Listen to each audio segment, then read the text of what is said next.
Hey guys, welcome back to Motorsport Madness. Today we have a very special video for you.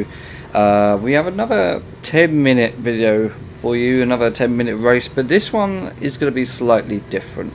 Now on Tuesday afternoon, I think it was, news broke out that a certain driver had passed away, and his name was Tony Brooks. And at the age of 90, he was the last remaining F1 driver from the 1950s. I know for definite it's the last surviving F1 winner from the 1950s. Whether there's still a driver who didn't score any points or whatever still around, I'm not too sure. But yes, truly sad news to hear that Tony Brooks passed away. But he was an incredible driver and probably one of the best to never win a Formula 1 world title.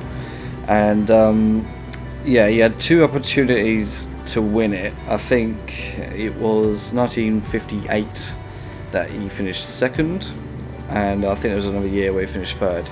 And he had close rivalries with the likes of Sterling Moss, Peter Collins and Mike Hawthorne. So this era was just dominated by British drivers, and Van Wall were actually the first constructor to win the Constructors' Championship. And so I thought, what better way to pay homage to Tony Brooks was to come to the place where he won his first ever Formula 1 World Championship win. And we're here at Aintree, which hosted 5 British Grand Prix between 1955 to 1962, and basically it's not very well known for motor racing. It's a horse racing track, better known for the Grand National, as here in the UK horse racing is still very popular, and there is a sort of a car club that still sort of uses the old circuit and just drives around, and there's no racing or anything like that, which is a shame. But in the 50s it was a spectacle, and it was here in 1957 that Tony Brooks won his first out of 6 Grand Prix wins, and out of 39 starts he had in F1, that was very impressive, especially considering when, you know, in a season they'll get through about 8 races at this time, whilst comparison today will be 23. So I think let's take a break. Let's take a brief moment to remember Tony Brooks.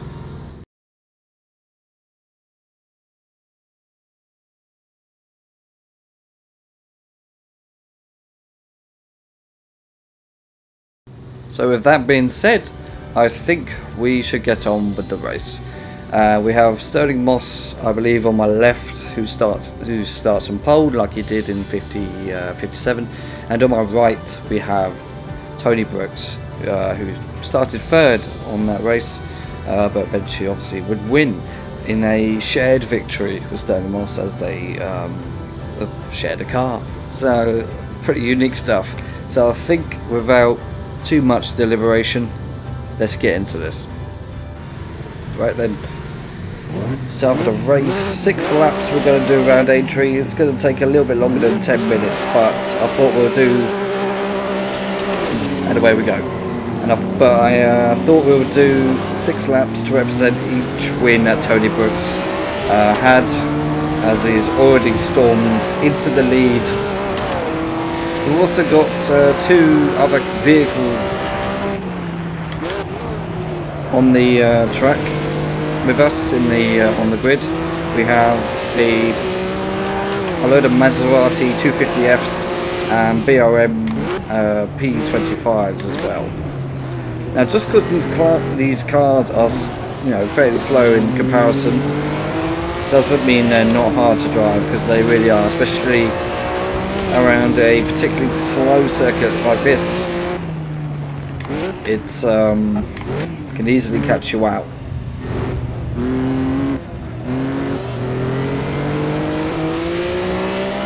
So that's Tony Brooks still in the lead, and you'll notice this car is very wide. So the first time I got into this, oh, and that's Sterling Moscow off. Up to second now. But the first time I got into this, I thought this surely isn't right. But no, it is. I mean, I don't think it really is that wide. It just kind of looks that wide. But you also notice with these cars, got these very, very high windshields that are just kind of there, and every now and then I'm going to have to sort of lift my head just to be able to see the road a bit more clearly. But I hope the view's okay for you guys. So I know it's slightly different for you when I'm in VR. As the far straight as we're slightly in the slipstream. I don't know what speed, probably about 120 mile an hour now, maybe less. But this is a very unique circuit, Aintree. Brilliant.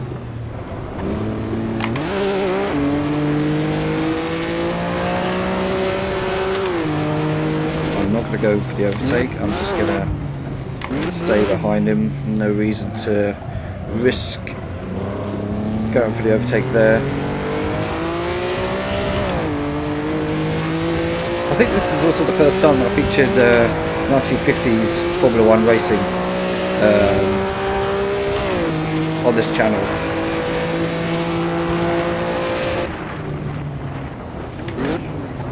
Ooh, okay, come get it for the overtake. We are going for it.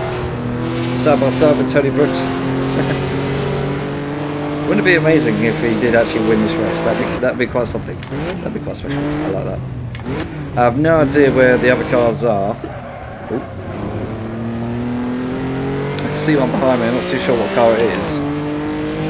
Oh, it's the other van wall of Sterling Moss. But in terms of the Maseratis and the BRMs, I have no idea where they are. And obviously, in our upcoming historical F1 series, this track will feature, I think, 3 times.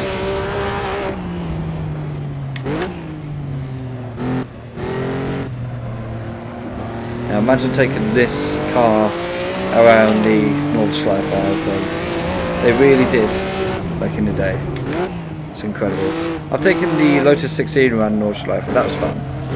That felt very realistic. I mean, the trouble with this version of this car, it's the only one I could find, and I cannot remember where I found it.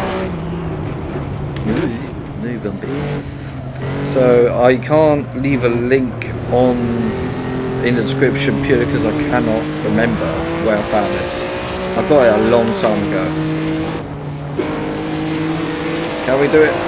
We do! We've just overtaken Tony Brooks.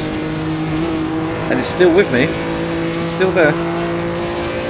Yeah, so it's not the most detailed version, but it is a nice representation of the Vanwall VW5.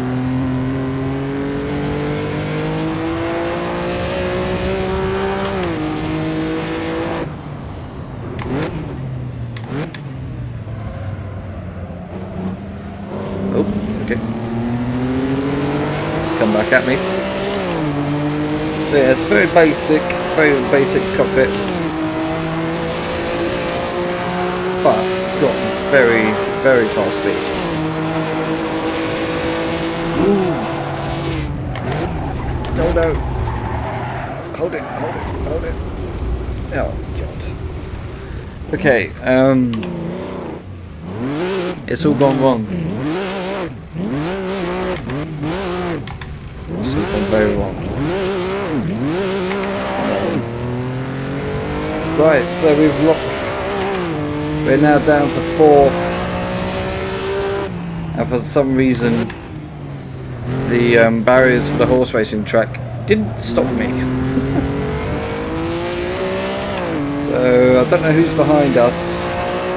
Waikato is blue, so it might be a Maserati. And to be honest, I thought the Maseratis would be a bit more competitive in this race. Now the question is, we're halfway through the race already. Can I catch back up? I do have a chance.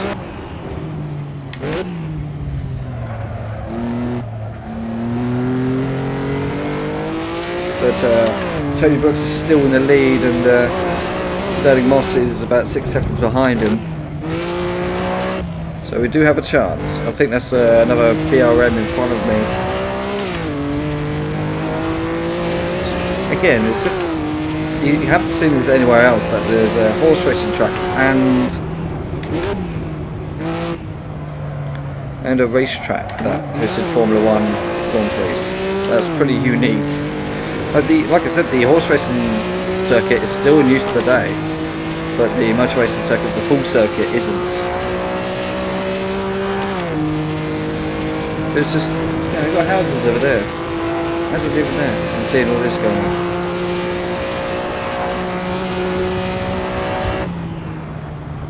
Okay, we're caught up slightly to whoever this is. I think it's probably just a generic name that the game has just filled in. But I think it's the BRM. But we have now called back up to Sterling Moss, who's just in front of him. One gear.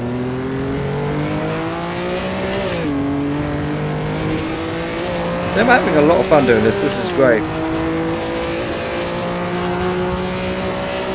Proper racing, I'd say. Very unique cars. Oh, he's going for the overtake on Moss. Let's join in the party.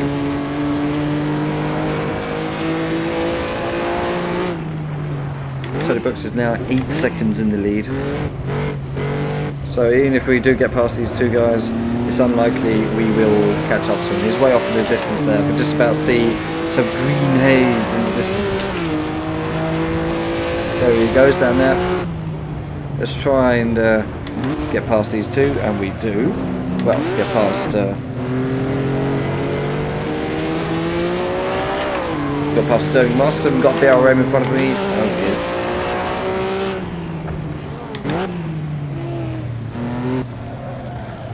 Whoops.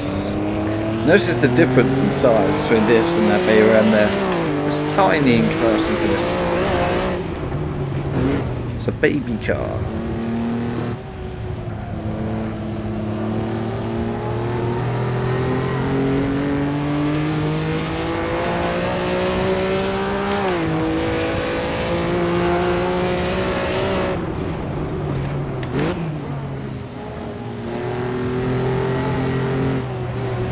Tony Brooks also had the nickname The Dentist, because believe it or not, but he was a dentist before becoming a Formula 1 driver. Whoa, okay.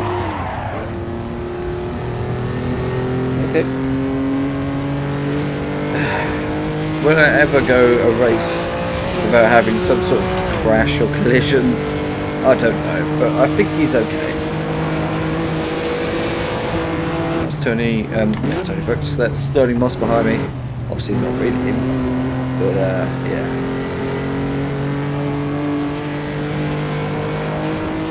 But Tony Brooks was also involved, well, not really involved, but he was there for the death of Peter Collins at the Nürburgring in 1958. Tony Brooks was leading. Peter Collins was behind him chasing, and Mike Hawthorne was behind Collins. Went too fast into a corner and unfortunately lost his Ferrari, which went into a ditch, sent Collins flying into a tree, basically suffered critical head wounds which killed him eventually. But Hawthorne was so disturbed by the accident that he retired from racing not so long after. Well, not so long after winning the title that year.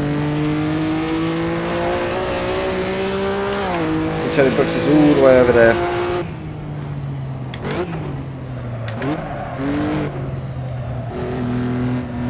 We're 11.5 seconds behind him. So I think it's going to be almost impossible to catch up. So I think the best thing we can probably do is just try and keep this position.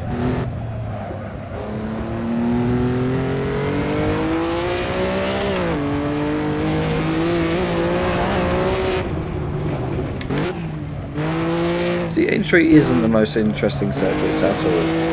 I mean, when you compare it to Silverstone, Brands Hatch, Goodwood, it's at the bottom. but sometimes it does have its moments.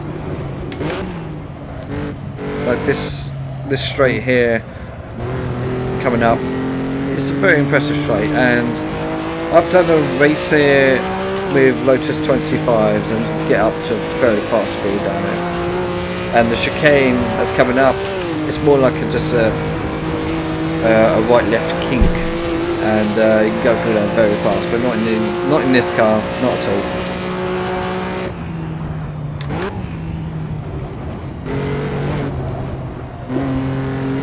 We've actually caught up to Brooks slightly. We've cut 2 seconds off his time as I go careening into the grass, but not quite.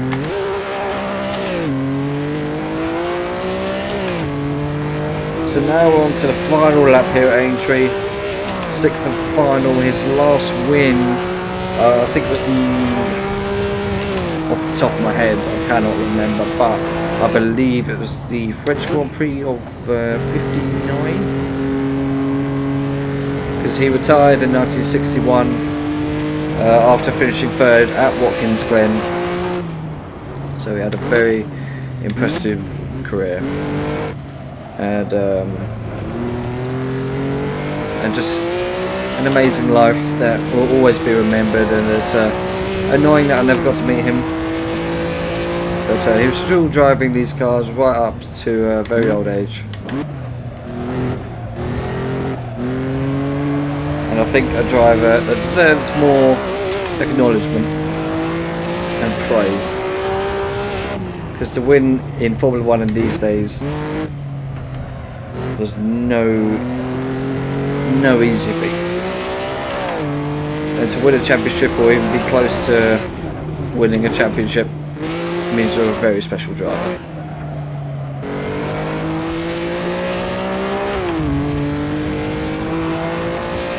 So coming up to the end now of this race. I know it's a 10-minute race apparently, but this is more like 15 minutes, I think. Come on, turn.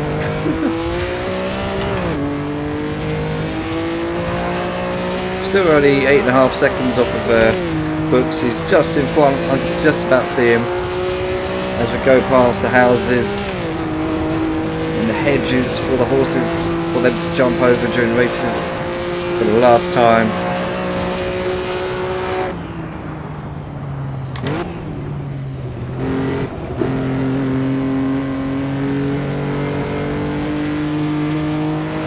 It's very impressive.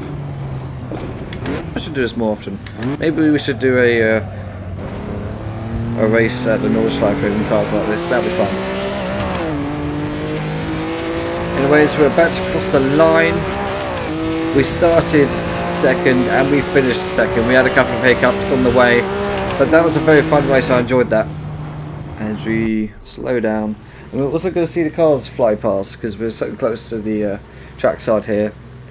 So as I do my outro, we're going to have that. Anyways guys, that was 10 minutes of Aintree, and also a tribute to the late great Tony Brooks, who passed away earlier this week, and 6 laps to signify his 6 wins in Formula 1, and I really hope you enjoyed. Hang on, yeah. I think we've got a couple of cars coming. Yep. Don't know if you can hear me, but we've got another van wall. There we go. I've not seen one Maserati, have you? If you have, let me know in the comments, because I haven't seen one. Or is this coming right now? Because there's a red car. There we go, there's one. Awesome. Awesome. Anyways guys, I've been Motorsport Madness. I really hope you've enjoyed this video, as that was good fun. I enjoyed doing that, and I'll probably do another video in cars like this again at some point in the future. And there you go, there's confirmation. Tony Brooks the winner, which is even more fitting as he really did win this race. And yes, fantastic fun. And as you can see, Sterling Moss is German apparently. This game sometimes can throw things like that, which are just hilarious. Anyways, guys, I hope you've enjoyed. Thank you so much for watching, and don't forget to hit that like and subscribe button, and I'll see you in the next video.